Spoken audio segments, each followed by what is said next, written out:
For the third year in a row, Alabama State can say that they are the best school in the SWAC, and for the third year in a row, they can thank their ladies for earning them this distinction. Oh yeah, it's Locked On HBCU. Play my music.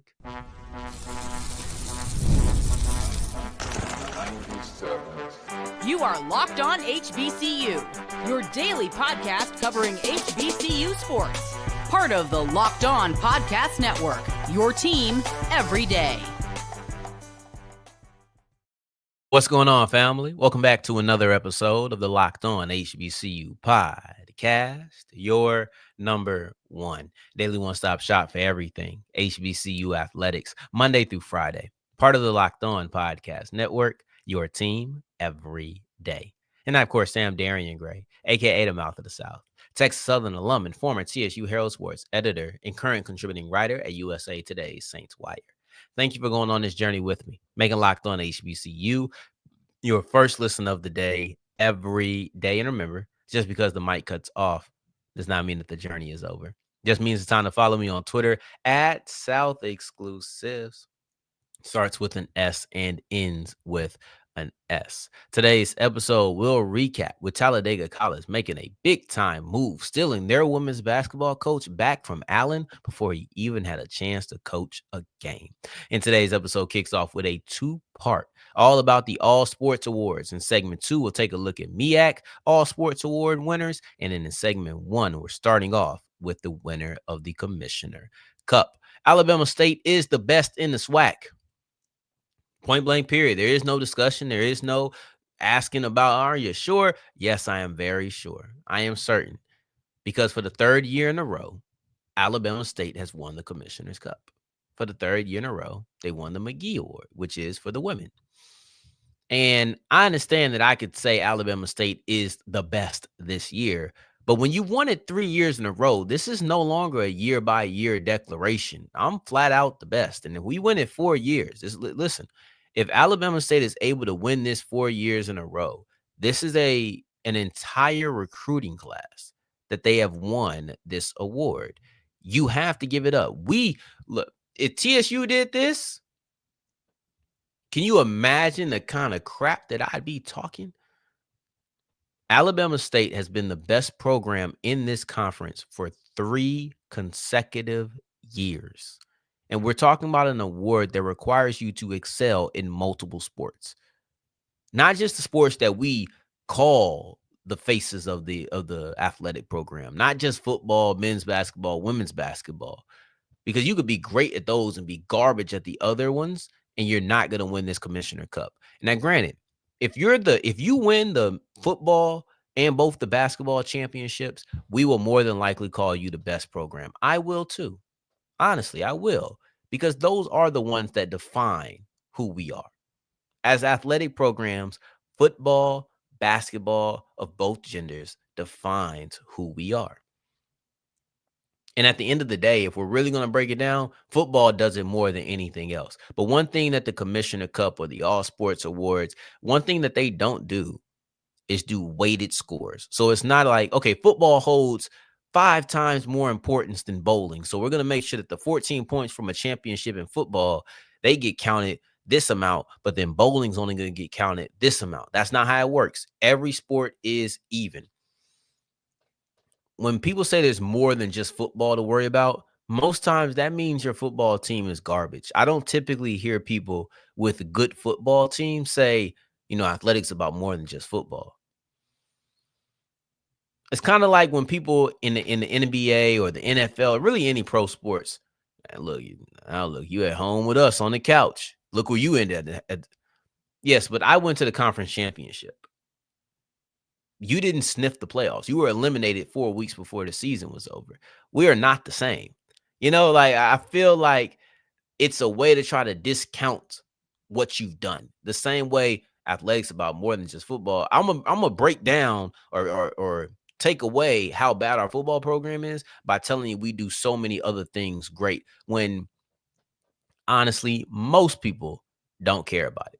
If all your programs are doing well, I feel like most people won't brag about the other ones. I don't think that most people will brag about a soccer championship. I don't think most people will brag about a bowling championship. Just me personally. But when it comes to Alabama State saying football isn't everything, it's not about them not being a good football team. They are a really good football team. I don't think enough people actually talk about how good of a football team they are, but they're a good football team, in my opinion. That being said, they do so many other things well that they have won the all sports, and a lot of it has to do with the women. Like I said, this is the third consecutive season that Alabama State has won the Commissioners Cup, and it's also the third consecutive season that they won the McGee Award. The McGee Award is for the women, the Henry Award is for the men. You put those numbers together, and whatever the total is how you get the winner of the Commissioner Cup. Alabama State was actually really good this year. They were really good. They ended up with 68.5 on the men's side, which was second only to Jackson State. Jackson State won 72. And where I applaud Jackson State for winning with 72 points is the fact that they actually don't have all the sports. They don't have a golf team. So without a golf team, they still won. And it's so much more difficult because the point system goes like this. If you're first place, you get 14 points. If you're second place, you get 12 points. Third place, 11. And then third place after that would be, or fourth place after that, I think is 10. But the point is, the less teams you have, the more high points that you're going to get. The more high points you're going to get. So, well, Alabama State ended up getting 2 in golf, so they were kind of garbage there. But, oh, maybe that's not how it works. I'm sorry. Maybe they don't get more points. Maybe that's how the MEAC does it. But either way, you're losing out on a sport. You're losing out on a sport altogether, and Jackson State does not have a golf team. So because they don't have that, that's points that they couldn't get. They could not get that anywhere else. You couldn't be like, okay, well, we don't have a golf team, so we're going to make up for it here. No, you just don't have a golf team. You get a 0. Anyway, Alabama State came in second there. So they did really good. They did really good. But then on the women's side, they blew everybody out the water. They blew everybody out the water when it came to women. They had 94 and a half points. The second closest was Southern with 85. Now, here's where I want to make a very clear distinction, because we talked about how Jackson State doesn't have a golf team. Southern has everything. Southern has everything, but not everybody has everything. So you may feel like that's a tad bit unfair. C'est la vie. Whatever. It's life. Everything ain't going to be fair. But the team that they were in closest competition with did have everything. So you can't be like, well, if Southern had this, but even if you wanted to play that game, let's say that Alabama State didn't have everything. See, here's where it gets tricky is Alabama State, let's say they didn't have a bowling team. Because I'm not going to take away something that everybody has, like volleyball. I'm not going to take something away that everybody but TSU has in cross country. TSU doesn't have a cross country team or a tennis team. We suck, but whatever. I'm not going to take away those things because most people have a tennis team in the SWAC. Everybody but TSU has a women's cross country team. Let's take away bowling, something that not everybody has. Even if you took away the 9 points for bowling, which is a very high number, and it is the highest number of the sports that everybody doesn't have, that not everybody has, you would still see Alabama State at 85 and a half, which puts them at first place over Southern, who wouldn't have to lose anything. You could take away a big hitter from Alabama State and they'd still be in first place. Now, I think they still have the Commissioners Cup too if you took away those 9 points. They would still have the Commissioners Cup. That's how good that Alabama State women's athletics has been this year. Third year in a row that they were the best women's team. Third year in a row. So you tell me how you want to define how good Alabama State is. You want to go through the all sports, the McGee and the Henry Award? You want to go to the Commissioner Cup? We can do that. We just did. You want to talk about the key sports? They're not that good at women's basketball, I admit. But on the men's basketball side, they won the SWAC tournament. And that's not reflected.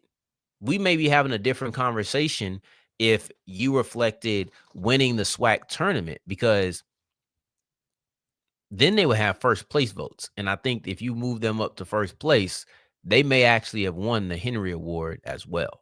I think they may have, if it would have at least been a lot closer than it was, because it was, let me see, I just had to pull it up. Alabama State has 68.5 and Jackson State had 72. So it was a very close race. If you move up from 9.5 to you give them the full 14, that's an extra 4.5 points. You're looking at a victory. So I'm just throwing that out there. I don't want to throw too many numbers at you and complicated and whatnot. But the point is, I've seen enough. Alabama State has been a top tier team. You want to break down the all sports, they got it there. You want to break down the key sports, they're a good football team, a really good football team. And I think I'm going to talk about that over the next week, maybe 2 weeks. Alabama State is a good football team.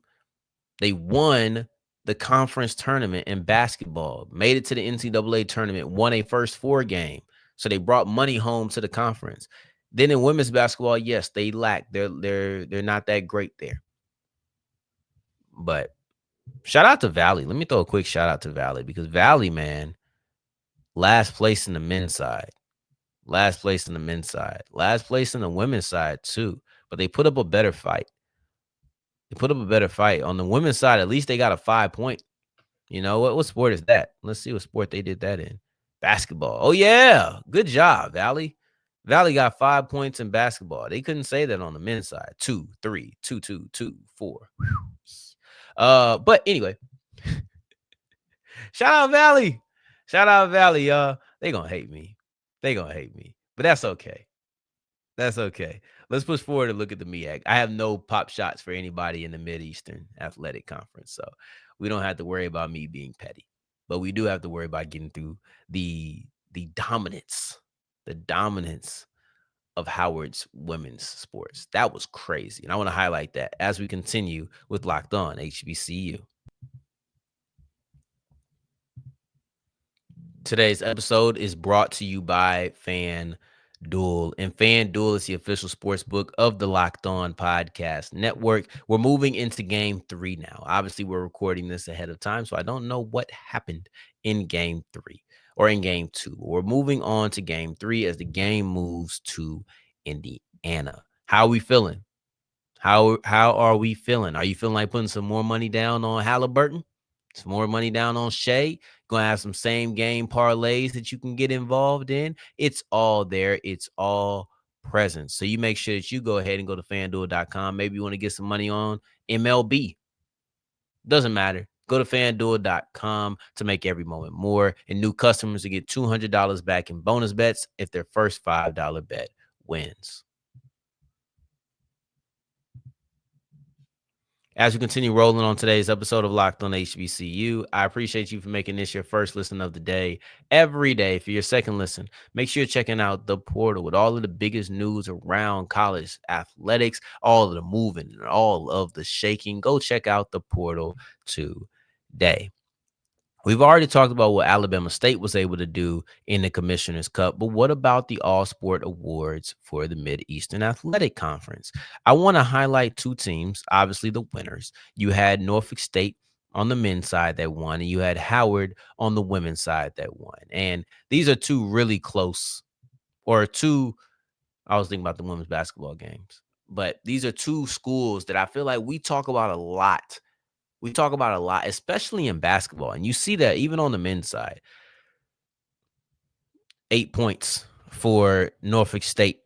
And you have Howard, they go 4.5. And I think that was probably a bigger talking point. I almost feel as if when you're talking about men's basketball, Howard's downfall was as big, if not a bigger storyline than Norfolk State claiming the crown, because we had a lot of high hopes for Howard. They even had Bryce Harper.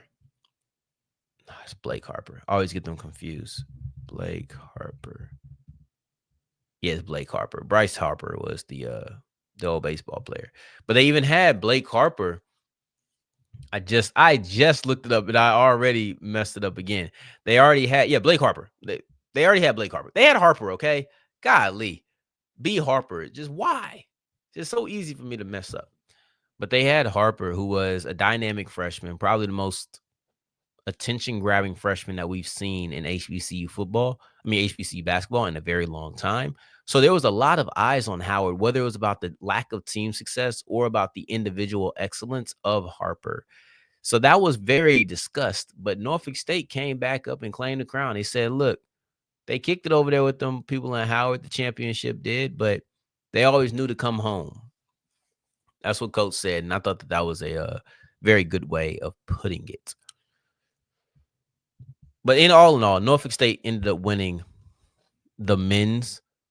They ended up winning the men's All-Sport Award, also known as the Hill Award. They got 9 points in cross country. They got 9 points in indoor track and field. They got 9 points in track and field. They got 8 points in basketball. That's 4 championships. What you'll see here is that with the MEAC, there was all around domination. There was a clear-cut best on both the men's and women's side. For Norfolk State on the men's side, you're the best in cross country, the best in indoor track, you're the best in outdoor track. And I think to a degree it's a great sign of consistency, and it's also a great way to rack up your points. If you're really good at track and field, these type of awards become so much easier, because if you can go in and win cross country, win indoors, and win outdoors, you just got 3 first place finishes, and you're kind of spreading the same group of people. Of course, you're adding in sprinters, you're adding in jumpers, but that's what changes when you get to track and field. You got field events, you got sprinters, you got a lot of other things. It's not just running distance, which was the case in cross country. But then once you go from indoor to outdoor, it's still pretty much the same collection of people. And if you can really be the top dog in both of these sports, because they're technically different, they're different categories. If you can be the top dog in both of those sports, you just earned yourself 2 top 3, let's just say top 2, 3 finishes. In Norfolk State's case, you win both. It's the one thing that really translates. They weren't that good at football. They were third to last in football, but that's why they got a new coach. In general, you got 4 championships here, and you end up winning by 10 points, because South Carolina State had a pretty good year too. Where they lost themselves was they were trash. They were trash in cross country. They were absolute last. But you look at it, basketball, they had a tie for first place. Football, they had a first place. Tennis, they had a first place. So you had 3 events that you won championships in. All in all, between the MEAC men's side, only Norfolk State and South Carolina State won any rings. Nobody else won any championships. So there's that. Then on the women's side, Howard was really dominant. They only had 1 non-top 2 finish. When you look at what Howard's women's athletics was able to do, they win the volleyball championship, win the indoor track and field, win outdoor track and field, they win softball, and these are all outright wins. In cross country, you get third place, or excuse me, you get second place. In basketball, you get second place. In tennis, you get third place. In bowling is the one thing where you really came in lackluster, you end up with 4th. Howard was an absolute force, and no one was really that close to him. I mean, Norfolk State had 52 points compared to 60 and a half. It's like, that's still a pretty good victory in my book. But what Howard was able to do, oh my gosh, Howard was a dominant force. They were top 2 in pretty much everything. You had 1, 2, 3, 4, 5, 6, 7, 8 women's sports, and Howard was top 2 in 6 of the 8. They won championships in 4 of the 8. They were top 3 in all but 1. When you're really thinking about what it is that Howard was able to do in 2025 on women's sports, which is the Bethune Award, just dominance. Norfolk State was there with them. They won cross country. They won basketball. South Carolina State did win tennis. They did win tennis, but wasn't nobody messing with Howard. Norfolk State was the closest one. On the men's side, nobody was messing with Norfolk State. South Carolina State was the closest one, but that was a wider gap. That was 11 points. So it was definitely a good gap on both sides. Now, as you push forward, Talladega College lost their women's basketball coach earlier this year, and they got him right back by giving him a promotion. Let's talk about all of that as we continue and wrap up today's episode of Locked On HBCU.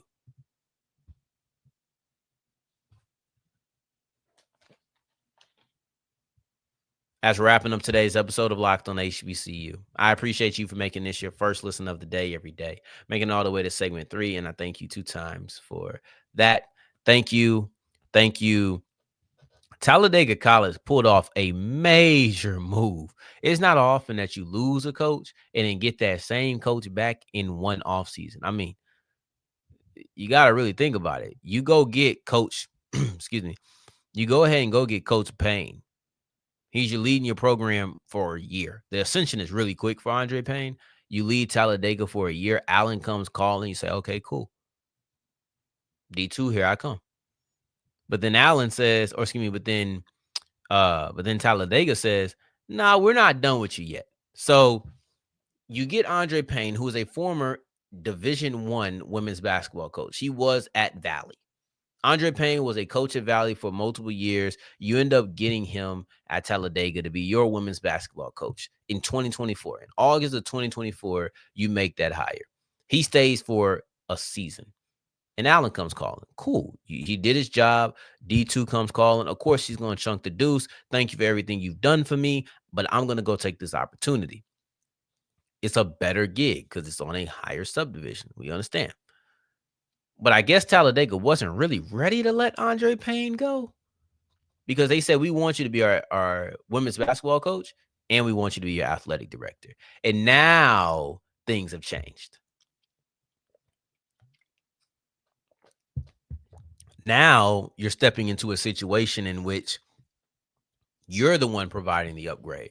Though you're on the NAIA level, you're the one that's providing the job that is better than Allen because it's no longer just about being a coach. It's also about being an athletic director. And this is what Payne had to say. He says, I am thankful and excited about returning to Talladega College. My previous experience at Talladega was truly special, and I am looking forward to working alongside the great coaching staff that's already in place. It's probably his coaching staff, right? Like he says the coaching staff that's already in place. I would assume they're his coaches because who else would be making hires? No one else got hired. So they're probably still his coaches. Anyway, alongside the great coaching staff that's already in place, it is a great opportunity to reunite with Dr. Todd, who truly understands the importance of athletics on an HBCU campus. One of my main goals is to ensure that our student athletes will grow holistically by developing them athletically, academically, professionally, and socially.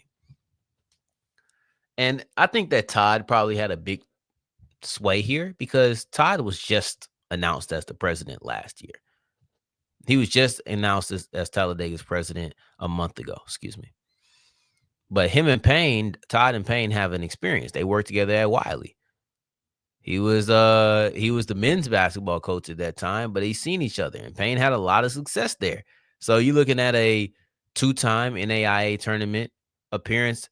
He was able to coach them to a high level of success, and you have to imagine this stuck in the mind of Todd. So now you have this guy who you're like, man, I just barely missed a very successful coach that I worked with in the past, but I'm sure we've talked. I'm sure we have each other's number. I can reach out to him. So I call, hey, you want to come back to Talladega?